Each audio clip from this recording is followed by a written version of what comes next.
नमस्कार दोस्तों, जय श्री राधे कृष्ण। आपके अपने चैनल भजन कहानी में आपका बहुत बहुत स्वागत है। माँ भगवती दुर्गा की कृपा सदैव आप और आपके समस्त परिवार पर बनी रहे। परिवर्तनी एकादशी भाद्रपद मास की अंतिम एकादशी है। इसे जल झूलनी एकादशी और पद्मा एकादशी भी कहा जाता है और यह व्रत रखा जाता है भाद्रपद मास की शुक्ल पक्ष की एकादशी तिथि को। शास्त्रों के अनुसार इस एकादशी को परिवर्तनी एकादशी इसलिए कहा जाता है क्योंकि अभी चातुर्मास चल रहा है और चातुर्मास में योग निद्रा की अवस्था में भगवान श्री हरि विष्णु 4 महीने तक रहते हैं। इसी बीच में परिवर्तनी एकादशी के दिन ऐसा माना जाता है कि भगवान श्री हरि विष्णु करवट बदलते हैं। शास्त्रों के अनुसार परिवर्तनी एकादशी पर भगवान श्री हरि विष्णु की विधि विधान से पूजा करने से, व्रत धारण करने से समस्त प्रकार के पाप नष्ट हो जाते हैं। जीवन के अंत में अर्थात सभी सुखों का भोग करने के बाद मरणोपरांत वैकुंठ लोक की प्राप्ति होती है, मोक्ष की प्राप्ति होती है।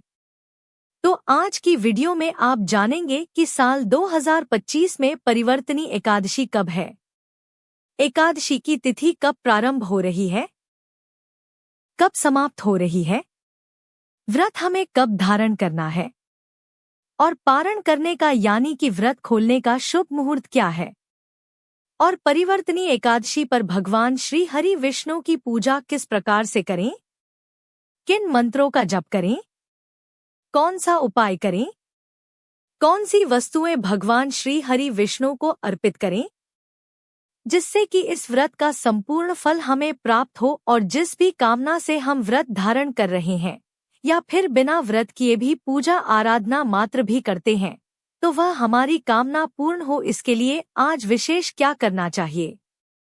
सबसे पहले जानते हैं कि एकादशी तिथि कब प्रारंभ हो रही है और कब समाप्त हो रही है। देखिए, एकादशी तिथि प्रारंभ हो रही है 3 सितंबर को बुधवार के दिन सुबह 3:53 पर और एकादशी तिथि समाप्त हो रही है 4 सितंबर को गुरुवार के दिन सुबह 4:21 पर। तो ऐसे में सूर्योदय कालीन तिथि के अनुसार परिवर्तनी एकादशी का व्रत 3 सितंबर 2025 बुधवार को रखा जाएगा।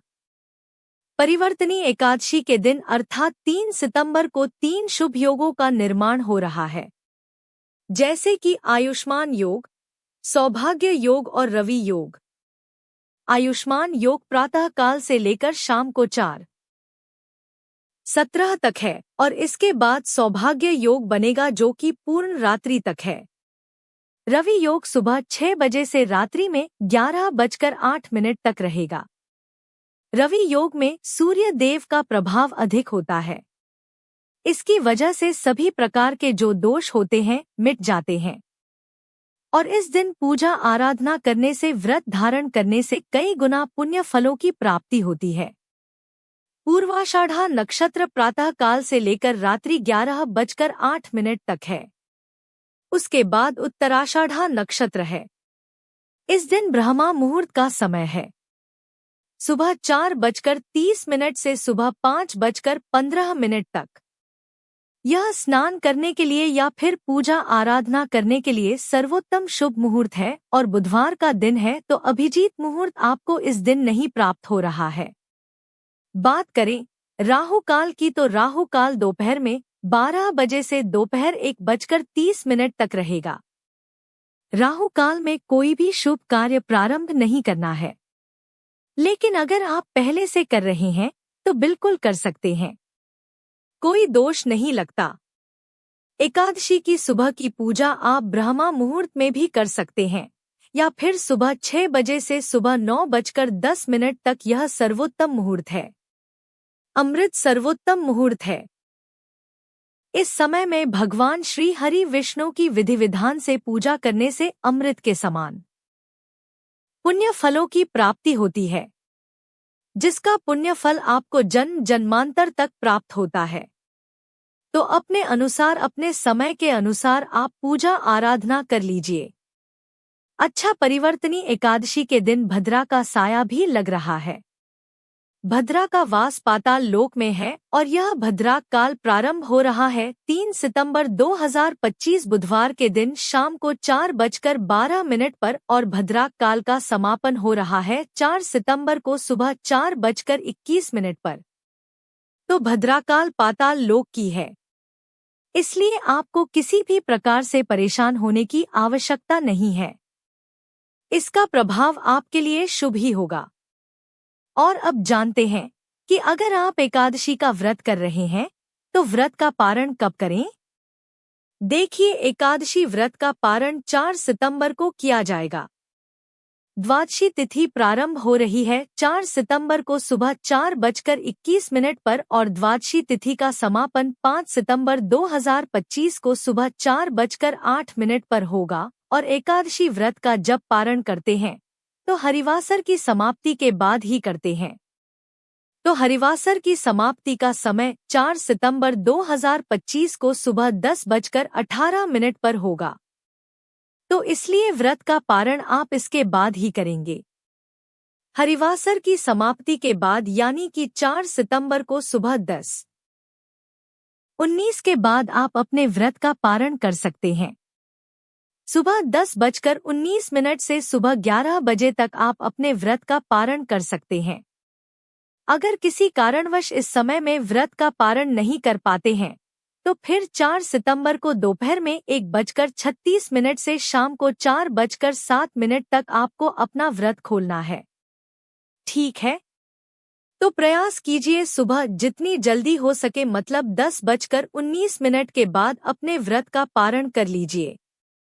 परिवर्तनी एकादशी से एक दिन पहले दशमी तिथि के नियम का पालन करना है। शुद्ध सात्विक भोजन लेना है, ब्रह्मचर्य का पालन करना है और इसके अलावा भूमि पर शयन करना है। अगर संभव हो तो एकादशी के दिन प्रातः काल जल्दी उठकर नित्य कर्मों से निवृत्त हो जाइए और स्नान इत्यादि करने के बाद व्रत का संकल्प लेकर विधि विधान से भगवान श्री हरि विष्णु की आराधना कीजिए, पूजा कीजिए। और अगर आप व्रत कर रहे हैं तो व्रत में आप फलाहार कर सकते हैं, जलाहार कर सकते हैं, या बहुत से भक्त हैं जो कि निर्जल भी यह व्रत धारण करते हैं। तो आप अपनी इच्छा के अनुसार जिस भी प्रकार से संभव हो व्रत धारण कर सकते हैं। शाम को फिर से शुद्ध होकर भगवान श्री हरि विष्णु की विधि विधान से पूजा कीजिए।